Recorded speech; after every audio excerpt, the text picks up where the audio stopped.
Welcome to Factorio Launch Recap. My name is Nilaus and this is the fourth episode of our recap. So just to summarize the recap, what the purpose of this is, I'm streaming over on Twitch every Tuesday, Thursdays and Sundays at 8 p.m. Central European Time, about 4 hours each time. So that means I cover 12 hours of Factorio streaming every week.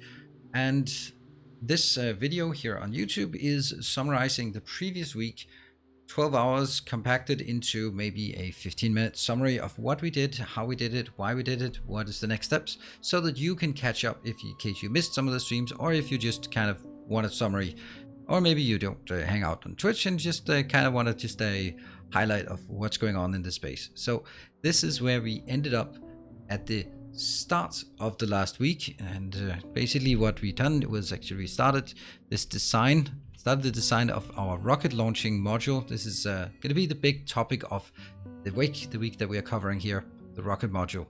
So the rocket module is at its core is designed to launch one rocket every 5 minutes. At this point we are getting copper ore in, okay, so nothing is copper plates, iron plates, coal and water inbound, and then getting space science outbound. That's basically the essence of it. As you can see, what we've done in detail is the design of the oil parts, but not at all the other parts. So this is where we're going to be spending a lot of time. In the meantime, our base looking like this. Nothing has been expanded outwards. At this point, we have one Spidertron for attacks. Where are you? You're there. One attack spider, but bad stuff will happen, but we shall see. So let's jump forward after the next 4 hours of streaming to see what we've been covering since this location and moving forward. And here we are. We can see that now there's a flurry of activity in this space. This is looking very nice. We are starting to test it. We have set up some test inputs for iron plates and copper plates coming in here. These are taken. We can follow this train just to see where it goes, just to see that this is very temporary, but it does work because we do need to test it. We can't just design something like this and then go, well, I'm sure that it'll work. So there's a little bonus location at this point, which will just load here, which means it just seeps out, or it leaches materials from the original setup. And now let's not stand on the track. That's something bad stuff that happens. So what we've done is we have built over on this side, there's some biters here and there. We've built the design here. All of this is designed. Let's see, did I clean up the ratio? No. We still have sort of the numbers here. These are the numbers that we need. And what I've decided is that everything will be done by robots. Just 1,000 robots is actually more than enough to handle all of this, easily unloading the trains as they come in. One of the key things is that I have trains here loading into active providers, which means as soon as they come in, they're going to be moved over to the passive providers or to the storage chest. Oh, in this one, we're only opening this location when it's less than 30,000, so that it doesn't sort of. I don't want this to fill up. That's going to be one of the big things. Over here, we have a little circuit magic thing, which is going to be risky. Me standing here, I'm going to go in here.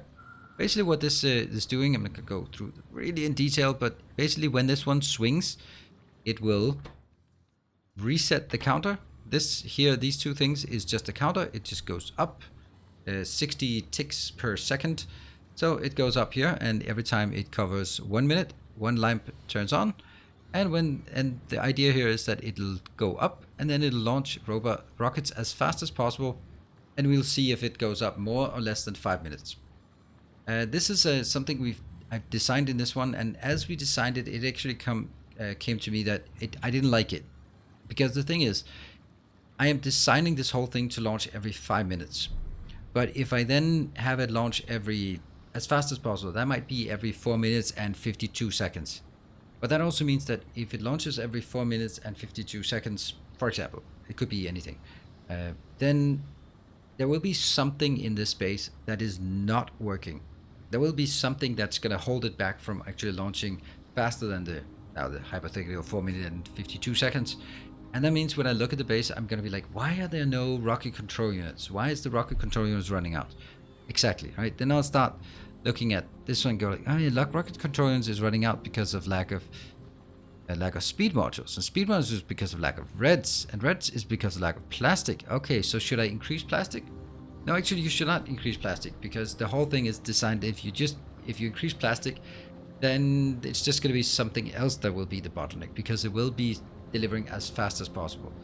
So what I want to transition to from this one is I want to transition into a situation where I'm launching every 5 minutes exactly, which means that over time, yes, a long time, it will actually get into a steady state where it has everything. It fills up all the stuff for the rocket, and then spends the remainder of the time counting up to 5 minutes on just idling here and filling up the internal buffers.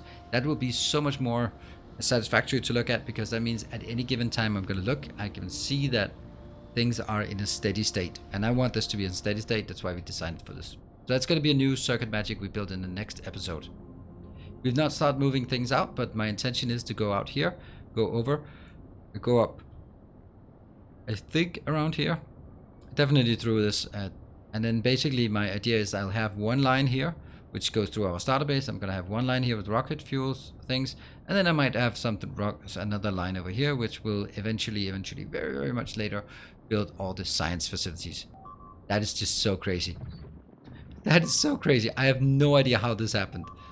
This is so crazy. This didn't happen during the stream. This just happened in this time. So I guess that there's some kind of difference in where they spawned, and they must have gone up there, and I don't know. Doesn't matter. We it's just a snapper. That's really weird. This never happened during the actual play.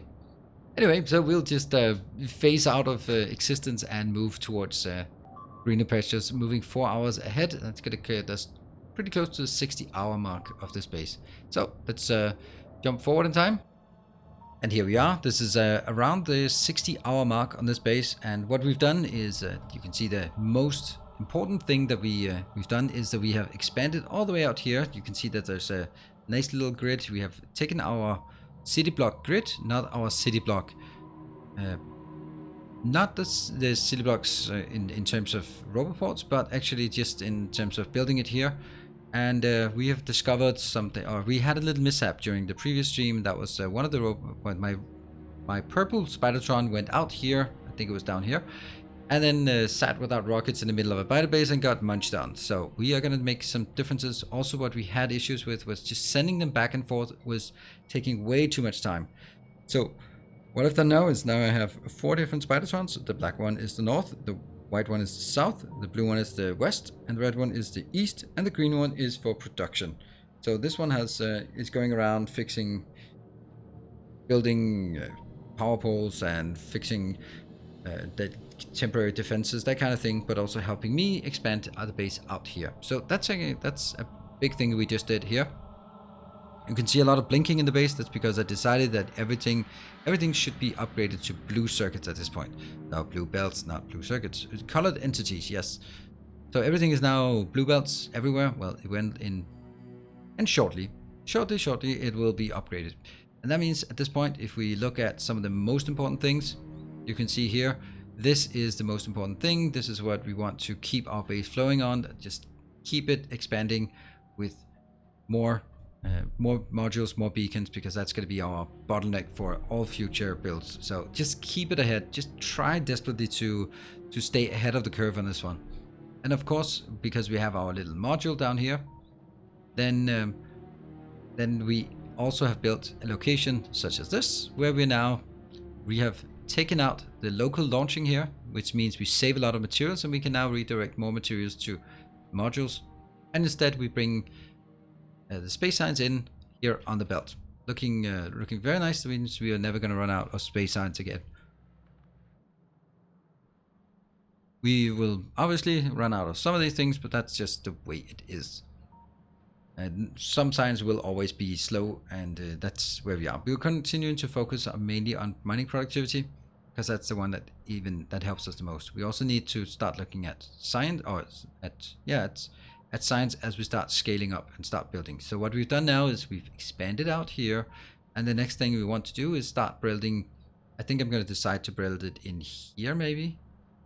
I think that's going to be it, or maybe this one. I can't remember, but I'm going to build it somewhere here, and that's going to be where we have the first dedicated rocket facility. But one thing that we've noticed is that up here we have a little test design, because I really wanted to try something different in this playthrough. I always do that, and what I wanted to do was doing a direct loading into trains from here, and that's really cool. Basically what I found out that if I have mining productivity 25, I don't, but if I do, when I do, then with this build, this can actually support all the ore, the copper ore that we need for this module.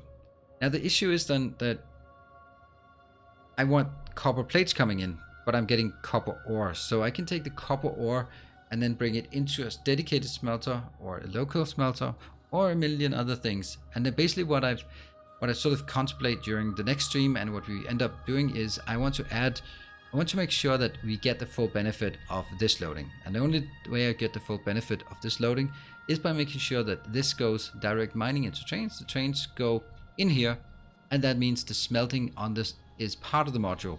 And I think that's actually, now that when you really think about it, it makes so much more sense, because if I had to build a dedicated smelter that would service like the entire base, then how big would I build it? I had no idea. But if I build it as part of my module, then I'm only exactly building it to the size that I need, no more, no less. And every time I build a new module, then I'll scale up by the amount needed. And I think that's really good.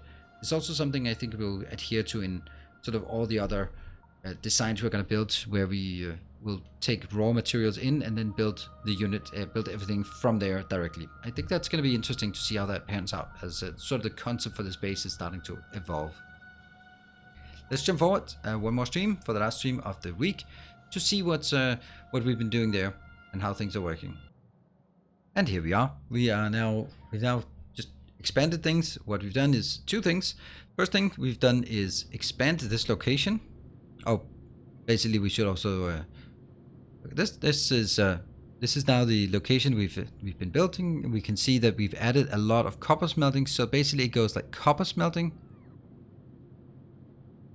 Oh, that's interesting. It stutters every 10 seconds. Let me just check. Doesn't it stutter? Yeah, there's stutter. Okay, that's the mod Factorio that the current mode here is actually having some kind of issues. And I think the issue is that we are expanding our electric network. Every time the electric network expands, then it has to do a full recalculation every 10 seconds. Here we got a little cluster of drones. But this is the most important part. I think it's easy to see here. We're basically getting the copper directly into where we need the copper coils. So the copper goes in here for the copper coils as close as possible, but it also goes into a lot into the low density structures. The iron is just going to be out here. Yeah, it has to go in here, but it also, this iron goes up to the steel, so that makes sense. But maybe that's not the best location to do it. I could probably take, I don't know. It seems to work quite well. It's not strained in any way. It's slightly overscaled here for some of the things. And you can see now this ore that we get in. And it works exceedingly well how I've done this. What we have done is we've done something slightly different. And let me see if I can find it. Oh, I'm actually not even down there. Let's see if I can run down there fast enough for it to make sense. But we've also expanded outside in the base. Or outside in the wilderness. Oh, wow. Stuttering is perfect. Oh, okay, that's close. We also have a few free pistols we managed to grind away at this previous episode. Yay, let's run in front of trains. That's perfect. Alright, let's see. This one. It's not connected to logistics network, but it does... No circuit network connection, no disconnect. Okay, cool. So what we have here is the trains are coming in, and they are now coming from a dedicated location. That's the trick here. Each of these we are gonna go for the, nope, that's not the one. We're gonna take the copper one here and look at it. Ah, yeah, okay, that's because it hasn't been built yet. So this one will basically load, and then it will go directly in. So if it will, it's not like super perfect the way it's set up right now, but we'll make it better once we have dedicated copper locations. But what's also interesting is that we've now built this one as well. This has been built, but it hasn't been fired up yet. And that's what we're going to do. I think that one of the things is there, isn't it? No. So what we want to do in the next episode is hook up the copper. Yeah, we do have the copper here. Yeah, see, the copper. This one goes the full, or it's been inactive by 5 seconds. Inactive by 5 seconds means that one of those trains cannot be loaded. And then it goes back in here, which is currently closed. Why is it closed? I'm going to go into the X one. That's closed because this one sends an output signal of closed. That's how I'm going to make sure that when I stamp down a new block, then it's going to start out in a closed state. And then only when I send out the trains, then I'm going to do it. So what I'm going to do is, well, what we have to done here is we have a really neat little design here for train stations. For loading stations, we're going to copy this also up here to that one and to that one.